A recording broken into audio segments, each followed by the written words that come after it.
என்ன ஸ்கீம் கொண்டு வந்திருக்காங்க? எல்லாம் பேரளவில் இருக்கு, எல்லாம் அறிவிப்பு லெவலில் இருக்கு. இத்தனை லட்சம் கோடி கடன் வாங்கி எந்த ஸ்கீமை கம்ப்ளீட் பண்ணியிருக்காங்க? ஏதாச்சும் ஒரு இன்ஃப்ராஸ்ட்ரக்சர் ப்ராஜெக்ட் ஏதோ ஒன்று பேர் சொல்ற மாதிரி. அப்ப எந்த இன்ஃப்ராஸ்ட்ரக்சர் ப்ராஜெக்ட்டுமே இது வரைக்கும் உருவாக்கல, கம்ப்ளீட் செய்யல. எல்லா இடத்துலையும் ஊழல், கனிம வள கொள்ளை, அதை கேள்வி கேட்டா பத்திரிகையாளர் அடிக்கிறது, பத்திரிகையாளர் அடிச்சுட்டு அந்த பத்திரிகையாளரே தன்னை தானே அடிச்சுக்கிட்டு மித்தவங்களை அடிச்சுட்டேன்னு அவர் மேல எஃப்ஐஆர் போறது. இந்த மாதிரி இந்த அரசு நிர்வாகமே தெரியாம ஒரு ரோபோ முதலமைச்சர் வச்சுக்கிட்டு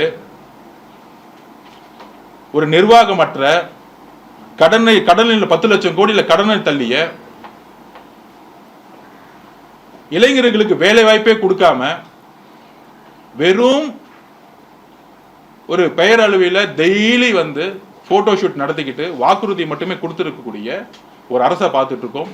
அதுல ரொம்ப ரொம்ப கடுமையான ஒரு வழி எங்களுக்கு வந்து எங்க வந்துருச்சுன்னா, எக்ஸாமினேஷன் ரூம்ல போயிட்டு 4,20,000 பேர் எழுதி அதுல இருந்து 9,000 பேருக்கு மேற்பட்ட ஒரு ஸ்டூடெண்ட்ஸை வந்து எழுத வச்சு அதை கேன்சல் பண்ணி அவங்களை மன உளைச்சல் ஆக்குறதை நாங்கள் வன்மையாக கண்டிக்கிறோம். இதற்கு பின்புலம் மாண்புமிகு அமைச்சர் நேரு அவர்கள் மீது நடத்திய இடி ரைடா, இல்ல அந்த இடி ரைட் மூலம் வெளிவந்த டாக்குமெண்ட்ஸா? ஒவ்வொரு அரசு பணிக்கும் 25 லட்சம் 35 லட்சம்னு ஊழல் செய்யறாங்களே, அதோடைய ஒரு ப்ரூஃப் கிடைச்சதுக்கான வெளிப்பாடா? இது வரைக்கும் யாரும் பதில் சொல்லல. சிஎம் ஆபீஸ்ல இருந்து பதில் சொல்ல, அமைச்சரும் பதில் சொல்ல, எல்லாரும் உடனே டைவர்ட் பண்ணிட்டு இருக்காங்க. உடனடியாக துறையோட அமைச்சர் இதுக்கு விளக்கம் கொடுக்கணும். இதற்கு தார்மீக பொறுப்பேற்று அமைச்சர் அவர்கள் பதவியை ராஜினாமா செய்யணும்.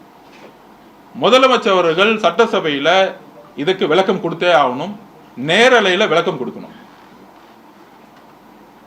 பாராளுமன்றத்தில் நேரலையில் ஒளிபரப்பும் பொழுது எப்படி ஜனநாயகத்தை காப்பாற்ற எல்லாரும் குரல் கொடுக்கிறோமோ, தமிழக சட்டமன்றத்திலையும் நேரலில் தமிழக மக்கள் பார்க்கறதுக்குரிய வாய்ப்புகளை இந்த அரசு உருவாக்கணும். அப்படி இல்லைன்னா இந்த அரசு இந்த அரசும் ஜனநாயகமற்ற அரசுங்கிறத நாங்கள் பதிவு பண்றோம்.